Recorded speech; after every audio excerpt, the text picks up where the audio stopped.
When I asked about my son's wedding, my daughter-in-law replied, "We just got married yesterday. Only invited special people. No one wants to embarrass the family." A week later, she texted me, "Give me the harbor." I replied, "Didn't I tell you? That's mine." Follow my story to the end and comment which city you are watching so I can see how far my story has gone. Morning in Gloucester often begins with a foghorn pouring sound through the mist. Mooring lines tap a steady beat against the pilings. Salt air and the tang of machine oil mingle like two things that have kept the same appointment for years. I stood on the stoop by my little shed with a mug of coffee, looking at yesterday's nets hanging to dry. On the work table lay a calendar with a red square around one box. Ask Evan about the wedding. The night before, my boy had texted me a picture of himself and Kayla on the pier. Blurry white clothes, warm bulbs glowing behind them. The caption was just 3 words. "Almost time, Dad." I spent half the night debating what gift to buy. This morning, I decided to call and ask outright. I dialed Evan. After 3 rings, someone else picked up. Kayla. Her voice was neat, cool, slick as freshly planed wood. "Frank, Evan's busy. Do you want me to pass along a message?" "I'm calling about the wedding date," I said. "I'd like to be ready, this month or next." "This should make you happy," she answered, lighter in tone but with a smile you could hear and not quite trust. "We got married yesterday. We only invited special people. We didn't want anyone embarrassing the family." A gust threw a strip of brine across my face. I heard myself exhale like a valve letting off steam. "Yesterday?" "Yes. A small ceremony at the marina. Beautiful. Perfect for harbor and tackle." "Harbor and tackle is your business together? Congratulations." "But," I swallowed, "I'm Evan's father. We wanted everything to look professional. He's happy, and that's what matters." She hung up. A drop of coffee slid over the rim and burned the back of my hand. I stared at the red mark on the calendar and felt a screw come loose somewhere under my ribs. I called Evan again. "Dad." He was breathing hard. "I'm sorry. It all happened fast. Kayla said image is everything. I was going to tell you after." "Since when do people get married and tell their father afterward?" I didn't want to upset you. Please try to understand. I'll come by this afternoon." I kept quiet long enough to hear the mooring lines click against the posts. "Come by this afternoon," I said. "I'll be at the dock." I hung up and opened the shed. Steel, plastic, damp wood. Those smells met me like old friends. I ran a hand across the fish filleting board scarred by years of blades. Evan grew up in here, learning how to tie a bowline, how to keep his feet under him on wet planks, how to read the slap of water and guess the tide. He used to say he'd open a small shop, bait, dive gear, weekend charter trips. I told him, "If you run short on space, borrow the shed for a few days." A straight-up promise from a father, no fine print. My phone buzzed. A text from Kayla. "Frank, to keep the company image consistent, can we use your mooring this week? We've got important clients." I leaned on the door frame and looked out at the bay. A mooring is the right to tie up at a fixed point in the harbor. It's scarce, like late-season herring, with a wait list as long as a chain, so the value isn't the hardware, it's the right to stay put. With a steady spot, you save dock fees, and your work runs cleaner, from charter trips to getting fish straight into cold storage. I texted back, "It's in my name. If you want to use it, we file with the harbor office." "Just borrow your name," she replied, quick as if she'd had it ready. "People do that all the time." "No," I wrote. "I'll check the rules." I grabbed my jacket and notebook and drove to the bank by the wharf. At the counter, Mr. Turner slid on his glasses and looked over the statements I'd printed. "What can I help you find?" "I didn't set up any auto payments to harbor and tackle. What are these 3 withdrawals?" He leaned back and studied the screen, green numbers rippling like short waves. "The payee is harbor and tackle, cold storage. Set up 2 months ago by electronic authorization. They used your account and routing numbers. Did you give them anything recently? I thought of the voided check I'd handed Evan not long ago when he said he needed to verify an account to bring in the first batch of bait. That's probably it. The voided check. But I never signed an authorization. I don't see a wet signature on file. If you don't consent, we can suspend the payments and open an internal investigation. Do you want us to proceed? I do, and I want written confirmation. Sign here. He slid a form across. We'll lock the payments, issue a letter, and print the setup history for you. Thank you, I said. My throat felt dry as sun-cracked oak. And please copy anything connected to this. From the bank, I went straight to the harbor office. Marcia Lee, nameplate shining, had a voice like a mooring cable. No slack. You're the listed holder for mooring A27? I am. Moorings can't be reassigned or attached to another entity unless the holder files the proper request. Misuse can lead to revocation. Do you want to file a notice? I do, and I'd like a mediation on the calendar at City Hall if the other party contests. Fill this out. In the meantime, keep the shed keys and your paperwork. No arguing on the dock. I understand. As I stepped into the hallway, Evan texted, I'm heading to the pier. Wait for me. I didn't want to, but I had to pass my shed on the way. From a distance, I saw Kayla pressed up near the door, a ring of keys in her hand. Evan stood beside her, tight as a mooring line on an ebb tide. I'll hold the keys, Kayla said as I approached. We're using the shed for the business. Busy weekend. It's easier if I manage it. This shed is in my name, I said. Any past borrowing was temporary and verbal. There's a dispute now, so I'll keep the keys until we have a written agreement. Dad, let's keep this calm, Evan cut in, like a man trying to claim a patch of shallow water. If it's calm, take it to City Hall, a voice called behind me. Captain Jones, ball cap bleached to gray, strolled over the way dock people do when something needs settling. Around here, paper beats talk. Don't make Harbor slap a seal on that door and give the whole bay a laugh.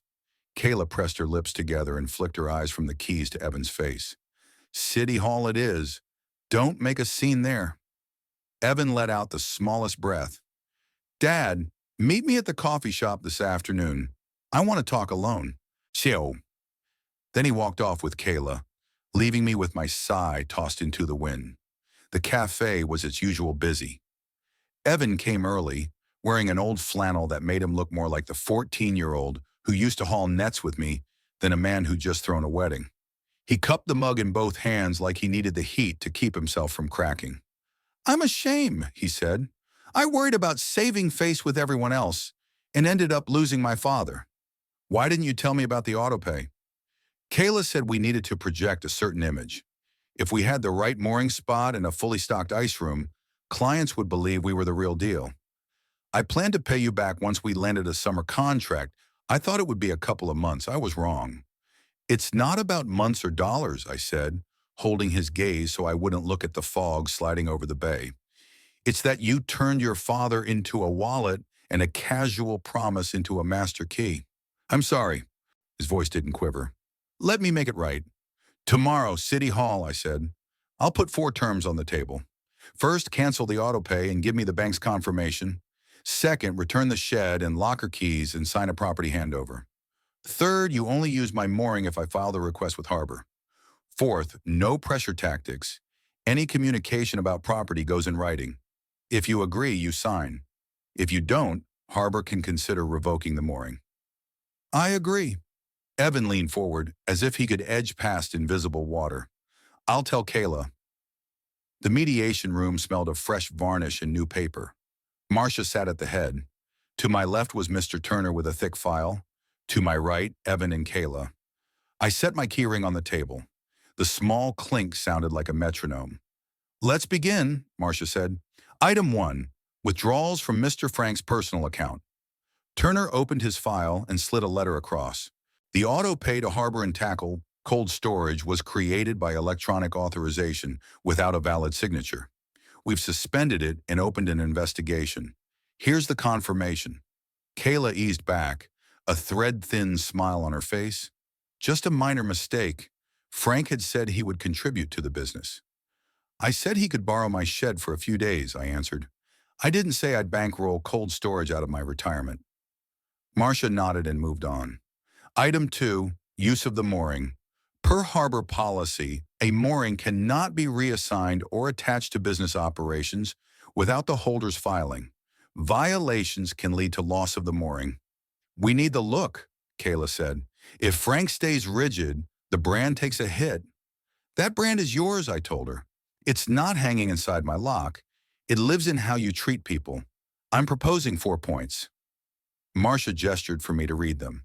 I did, and Turner checked each box. Evan nodded with the rhythm. When I reached the mooring clause, Kayla leaned forward. Evan, don't sign. Evan kept his eyes on me. I'm signing. I was wrong from the wedding on. I need to fix it, not hang another pretty picture on the pier. We signed. A timestamp printed in the corner. 10:42. Turner slid the documents back into his file. Marcia stamped City Hall's seal, dry, final, like a weight settling to the harbor floor. In the hallway, Kayla sped toward me and spoke low, sharp as a new blade. You're going to need us. Don't think you can play tough forever. Evan touched her wrist, barely, just enough to stop the momentum of the words. Kayla, that's enough. When I need something, I said, respect comes before money. That afternoon, I went down to the dock, changed the shed lock, and added a keypad box. Captain Jones leaned on a piling, sounding like someone had just shut down a bad wind. Paper's done. Wind's calm, Frank. A straight post holds a mooring, I said. That night I wrote Evan a letter.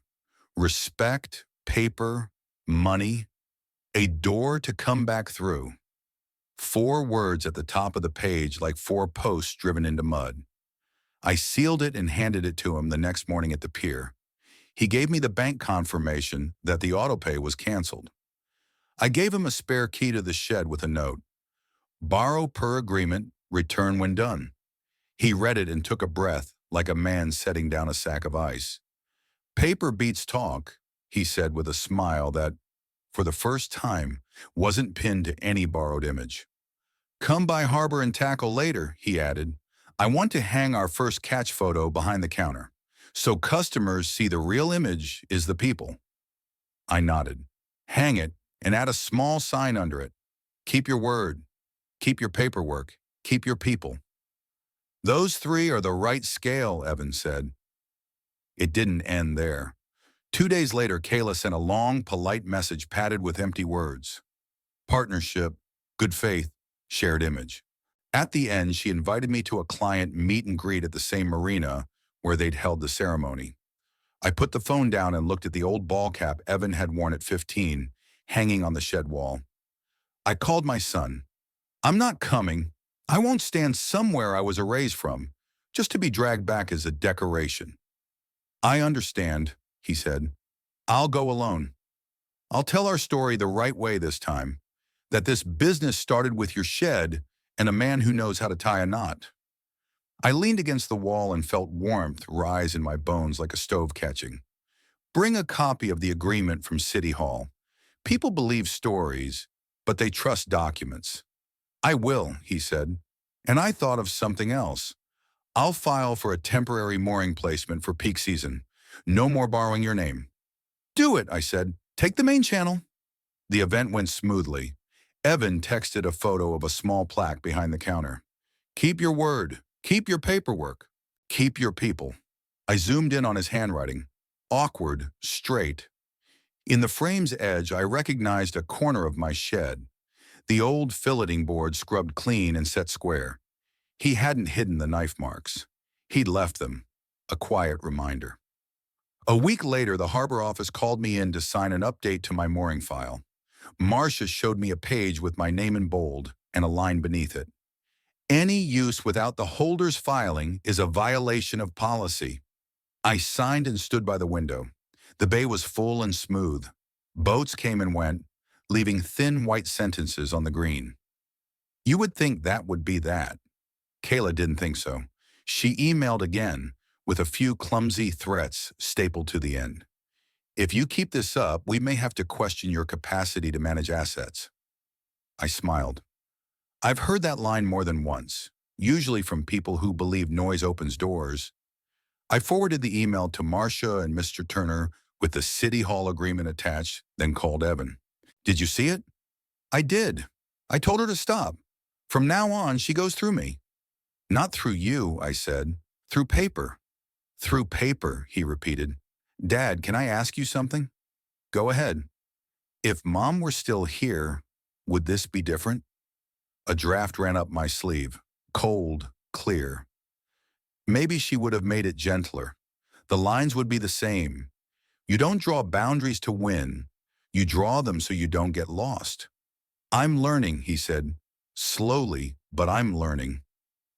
I hung up and noticed the patch of ground outside the shed looked brighter. Maybe the sun had shifted. Maybe the hollow in my chest was filling with something plain and good. My son was willing to learn. Late that weekend, Evan stopped by when the dock was quiet. He carried a brown paper bag. Returning what I borrowed, he said, and pulled out needle-nose pliers, half a coil of mooring line, and a wrench with a chipped handle. I bought new ones. These belong here. The wrench weighed like a piece of time in my hand. My tools stay here, I said. Yours stay with you. Just remember, what makes a tool valuable isn't whether it's new or old. It's whether you use it right. Evan looked around the shed. One more thing. I want to take a charter out, first time under Harbor and Tackle's name, and I want you on the boat, not for photos, to remind me what I'm doing. I'll need Harbor to approve a temporary tie-up near 27 if it's open, I said automatically. What day? Sunday. I already filed the request, doing it your way. Then I'm coming? Sunday was as blue as polished glass. I stepped aboard, and Evan reached for me, his hand warm and sure. Kayla wasn't there. I didn't ask why. The boat slid from the dock, the bow sketching a clean line over the water. Evan introduced the guests and talked about the fish, the wind, the knots.